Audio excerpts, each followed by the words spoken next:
एक बार की बात है, एक गांव में रमेश नाम का एक आदमी अपनी पत्नी शारदा के साथ हंसी खुशी एक घर में रह रहा था। शारदा माँ बनने वाली होती है और कुछ दिनों बाद वो एक बच्ची को जन्म देती है। शारदा की बेटी बिल्कुल काली पैदा होती है, पर शारदा और रमेश फिर भी उसे बहुत प्यार करते हैं और उसका नाम मुस्कान रखते हैं। 1 साल बाद शारदा को एक बेटा होता है जिसका नाम वो नकुल रखते हैं। नकुल जब 2 साल का होता है तब शारदा की तबीयत बहुत खराब हो जाती है और उसकी मौत हो जाती है। अब कैलाश बेचारा अकेले ही दोनों बच्चों को पालने लगता है। धीरे धीरे समय बीतता है और मुस्कान 5 साल की हो जाती है। मैंने तुम्हारा और नकुल का स्कूल में एडमिशन करवा दिया है।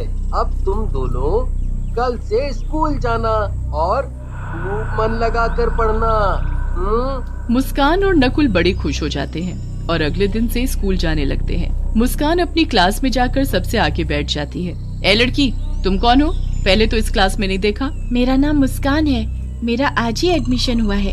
नाम मुस्कान और शक्ल ऐसी कि सामने वाले की मुस्कान गायब हो जाए। चलो जाओ और सबसे पीछे जाकर बैठ जाओ। तुम्हारी ऐसी काली शक्ल देखकर मैं पढ़ा भी नहीं पाऊंगी। मुस्कान बेचारी बड़ी उदास हो जाती है और पीछे जाकर बैठ जाती है। जैसा उसने सोचा होता है उसके साथ वैसा बिल्कुल भी नहीं होता। मैडम उसके कालेपन की वजह से उससे बहुत चिढ़ती और उसके साथ बुरा व्यवहार करती थी। ये सब बात मुस्कान कभी भी अपने बाबूजी को बताने की हिम्मत नहीं कर पाती थी ताकि मैडम उसे मारे ना। पढ़ने में मुस्कान बहुत ही होशियार थी, पर इतनी होशियार होने के बाद भी मुस्कान की टीचर उसे बिल्कुल पसंद नहीं करती थी। एक दिन जब मुस्कान और नकुल दोनों स्कूल जा रहे होते हैं तो मुस्कान गलती से अपनी कॉपी घर भूल जाती है। स्कूल में मैडम जब सब बच्चों को एक एक करके बुलाती है तो मुस्कान की बारी भी आती है। मुस्कान अपना पूरा बैग छान मारती है पर उसे कॉपी कहीं नहीं मिलती। अब वहाँ खड़े खड़े क्या कर रही हो? जल्दी कॉपी लेकर आओ। मैडम जी, वो मैं कॉपी लाई थी और सारा काम भी किया था पर कॉपी नहीं मिल रही। तुम जैसे बच्चों के बहाने मैं खूब जानती हूँ। आओ अभी का अभी इधर आओ। मुस्कान डरते डरते मैडम के पास जाती है। उस दिन तो मैडम ने अपने पास एक कांटों से भरी डंडी रखी हुई थी। अपने हाथ आगे करो। मैडम जी, मुझे माफ कर दो प्लीज, मैंने सच में काम किया था। मैंने कहा हाथ आगे करो, समझ में नहीं आता क्या? मुस्कान डरते हुए अपने हाथ आगे करती है। मैडम अपनी कांटों से भरी छड़ी उठाती है और जोर जोर से मुस्कान के हाथ पर मारना शुरू कर देती है। मुस्कान बुरी तरह चिल्लाने लगती है और उसके हाथों से खून बहने लगता है।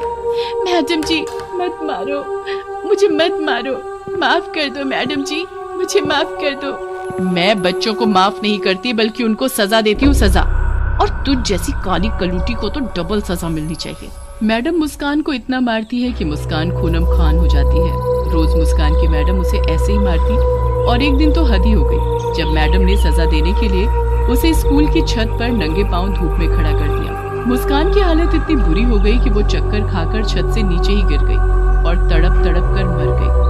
उस वक्त कैलाश 2 दिन के लिए शहर गया होता है। ये खबर सुनकर वो दौड़ा चला आता है, पर आने के बाद उसे ना ये पता चलता है कि उसकी बेटी की मौत कैसे हुई और ना ही उसे अपनी बेटी की शक्ल देखने को नसीब होती है, क्योंकि गांव वाले ही उसका क्रियाक्रम कर देते हैं। कैलाश को मुस्कान की मौत का बहुत दुख होता है और वो उसके लिए बहुत रोता है। कुछ दिन बाद वो नकुल को स्कूल छोड़ने जाता है। वो नकुल को छोड़कर जा ही रहा होता है कि उसे स्कूल की छत के किनारे एक भयानक शक्ल की काली सी चुड़ैल बच्ची दिखती है।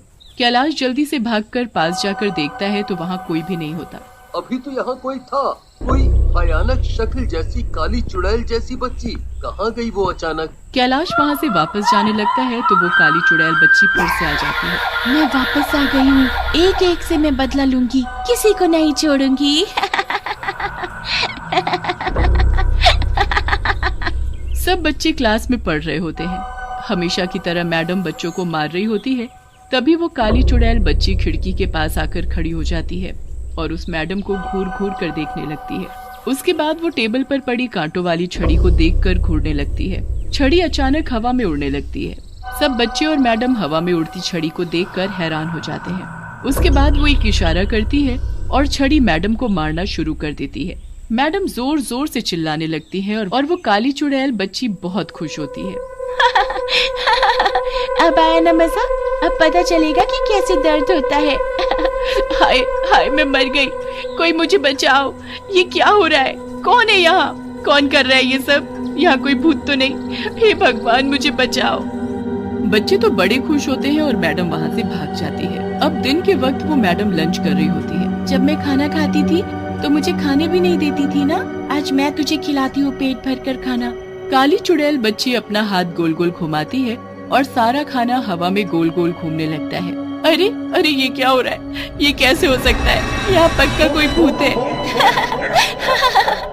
कितना मजा आ रहा है तुझे ऐसे देखकर। अब मैं रोज ऐसे ही करूँगी। मैडम को आसपास कोई दिखाई नहीं देता।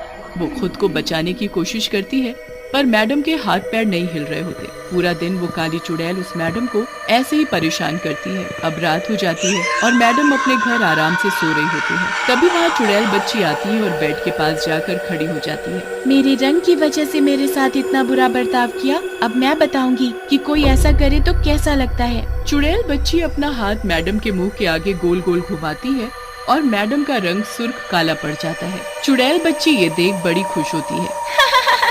अब देखना अपनी शक्ल, तब पता चलेगा मुझे कैसा लगता था। अब महसूस करना मेरी तकलीफ। अगली सुबह जब मैडम शीशे में खुद को देखती है तो उसके होश ही उड़ जाते हैं। वो जोर जोर से चिल्लाने लगती है, ये क्या हो गया, मैं काली कैसे हो गई।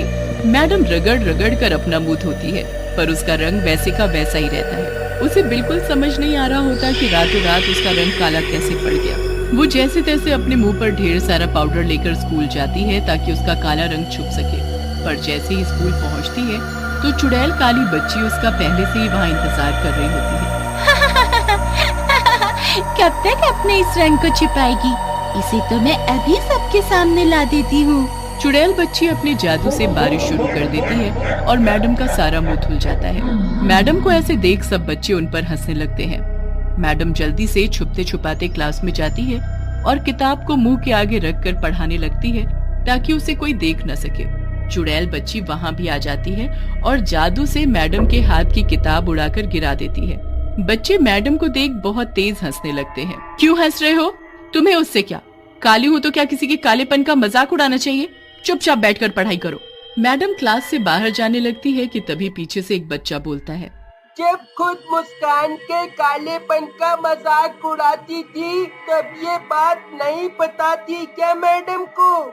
मैडम उस बच्चे की ये बात सुन लेती है पर चुपचाप वहाँ से चली जाती है और अकेले जाकर बैठ जाती है।